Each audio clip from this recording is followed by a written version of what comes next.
स्वातंत्र्य दिवसाबद्दल काही शब्द बोलायला जाणार आहे। पहिले, आपल्या सर्वांना स्वातंत्र्य दिवसाच्या हार्दिक शुभेच्छा। आज आपण येथे केवळ एक उत्सव साजरा करण्यासाठी नाही, तर आपण त्या दिवसाची आठवण करतोय ज्या दिवशी भारताने गुलामगिरीच्या साखळ्या तोडल्या आणि स्वातंत्र्याचा झेंडा आकाशात उंच फडकवला।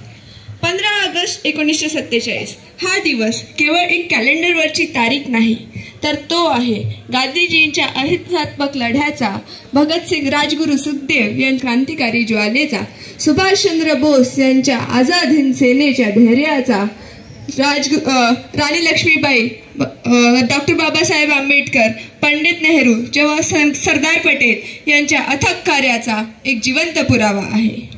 त्यांनी लढा दिला, त्याग केला, बलिदान दिले, म्हणून आपण इथे उपस्थित आहोत। स्वातंत्र्य ऑलिम्पिक आणि वर्ल्ड कप मध्ये भारताचे नाव उंचावले,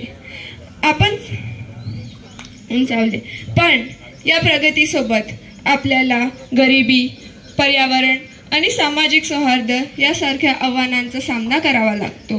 ही जबाबदारी आपली आहे, तर चला मग आपण प्रतिज्ञा करू, आपले प्राण, आपले ज्ञान, कौशल्य आणि श्रम देशाला अर्पण करू आणि भारताला जगात सर्वात प्रगत, समृद्ध आणि शक्तिशाली राष्ट्र बनवू। आपण आपल्या विविधतेतून एकतेचा दीप सदैव प्रज्वलित ठेवू। जय हिंद, धन्यवाद।